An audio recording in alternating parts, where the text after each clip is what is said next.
हिंगोलीहून येऊन इथे स्वतः धावून आपल्या हिंगोली जिल्ह्यामध्येच वसमत येतात आणि त्यामुळे वसमतला येणं माझं कर्तव्य पण आहे.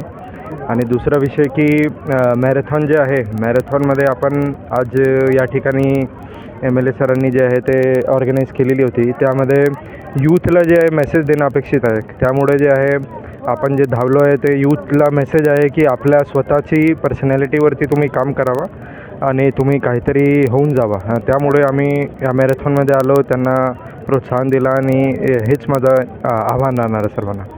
व्यसनाधीन होत चाललेली आहे, तर यांच्यासाठी तुमचा काय मेसेज असणार? तेच आपला कुठले पण व्यसन असतील त्याच्या व्यसनमध्ये आपण राहू नका. आपण जे आहे व्यसनच्या पुढे जाऊन आपला काळजी घ्यावा आणि आपल्यावर काम करावा. घ्यायची मला खूप आवड आहे लहानपणापासून. आणि आज आमदार राजू भैयाने जी स्पर्धा ठेवली त्यानिमित्तानं माझी लहानपणची बालपणची जी इच्छा पूर्ण झाली आहे. आणि मी 40 वर्षापुढे मी दुसरा नंबर काढला. आणि माझ्या आईची तब्येत ठीक नसताना माझी आई जिंतूरून आली आहे की लेकराला आशीर्वाद देण्यासाठी, आणि तिला मी जिंकलेलं पाहायचं होतं. आणि माझ्या मिस्टरांची पण खूप याच्यात मेहनत आहे. मी 10 दिवस माझं नाव नंदा बाळासाहेब मोरे, मी भोगावून आलेली आहे इथे. माझ्या बहिणीचं स्वप्न होतं की रनिंगमध्ये मी भाग घ्यावा, आणि तिच्यासोबत मी पण आले. मी कधीच रनिंगमध्ये पळाले नव्हते, आज फर्स्ट टाईम पळाले. माझा 11वा नंबर आलेला आहे. रेल्वे स्टेशन संत नामदेव नगर इथून आले. तुमचं वय काय? माझं 65 वर्ष आहे.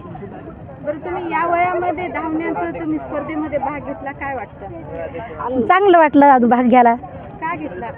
म्हणजे आपल्याला भाग घेतला तर आपलं हे धावून थोडं झालं तर आपल्याला आनंद होतो आहे, आपल्याला चांगलं वाटतं म्हणून घेतलं. शरीर निरोगी राहत आहे. दुसऱ्या लेकरांना पळावं म्हणून मी असं त्याच्यामुळे घेतला भाग. पुण्यरता शंकर मोदी. बरं, आज स्पर्धेमध्ये तुम्ही भाग घेतला, काय वय आहे तुमचं आता? 65च्या वर आहे. आणि या स्पर्धेत भाग घेताना काय वाटतं तुम्हाला? आनंद वाटला. आमदार राजू भैया तुमचं स्वागत करायला थांबले होते, कसं वाटलं? चांगलं वाटलं, छान वाटलं. आम्हाला वाटलं की आमचा नातूच आहे. कछवे, आम्ही संभाजीनगरवरून आलेलो आहोत आणि 40+ ग्रुपमध्ये आहोत. आम्ही 51 आहे मी आता सध्या. आणि आरोग्य उत्तम राहावं ह्या उद्देशाने आम्ही हे हेल्थ जागरूकता किंवा आपल्या स्वतःच्या काळजीसाठी म्हणून धावायला लागलो. पण धावत मॅरेथॉन स्पर्धा वगैरे करायला लागलो.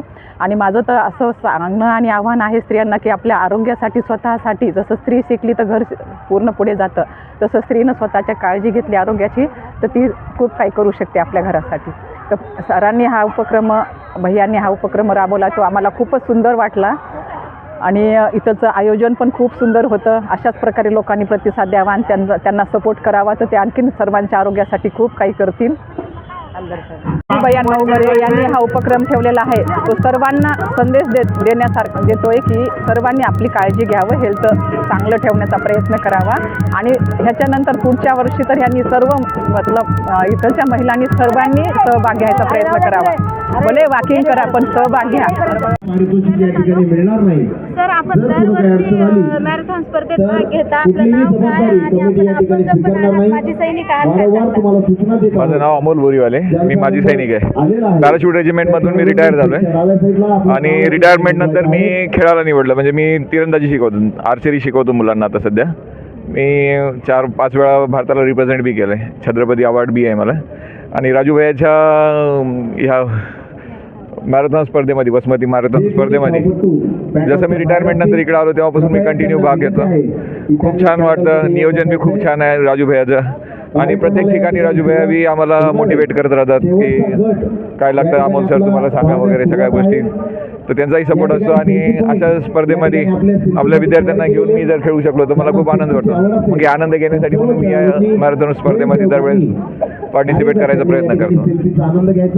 असं आपण बघतो की जे धडधाकट आहे ते पळत नाहीत, पण तुम्ही माझी सैनिक आहे तुम्ही दाखवता, इतरांना मोटिवेट पण करता तुमच्या मार्फत. दोन्ही पाय नसताना तुम्ही दरवर्षी सहभाग घेता, काय संदेश आहे?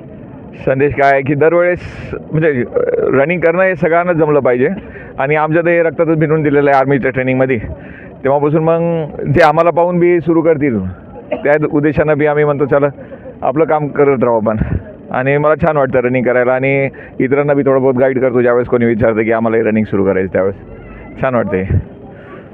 काय संदेश काय द्याल आजच्या युवा पिढीला? रोज कमीत कमी अर्धा पाऊण तास तरी रनिंग केली पाहिजे, आपलं फिजिकल केलं पाहिजे, कारण की मजबूत शरीर असेल तर देशच मजबूत होईल. तो ज्या देशाचे युवाचे शरीरच मजबूत नसेल तर ते कायच मजबूत होणार, देश मजबूत नाही होणार. त्यासाठी रोज एक तर 40-45 मिनिट तर रोजचं रनिंग केलं पाहिजे, एक्सरसाइज केलं पाहिजे, योगा केलं पाहिजे.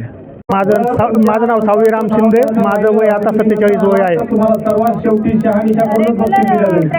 रेग्युलर मी प्रॅक्टिस करून आणि मी पोलीस दलात कार्यरत असल्यामुळे मी ड्युटी करून सराव करून मॅरेथॉन स्पर्धा करतो. कितवा नंबर आला? मी प्रथम क्रमांक मिळवला. मी नाशिक ग्रामीण पोलीस दलात कार्यरत आहे आणि ही अत्यंत चांगली स्पर्धा झाली. जे स्पर्धकांचा सहभाग आहे चांगल्या प्रमाणे आहे. फक्त एकच कमी आहे, या स्पर्धेमध्ये टायमिंगचं जर पुढल्या वर्षापासून आयोजन केलं तर चांगलीच मोठी स्पर्धा ही महाराष्ट्रात गाजवली जाईल. मी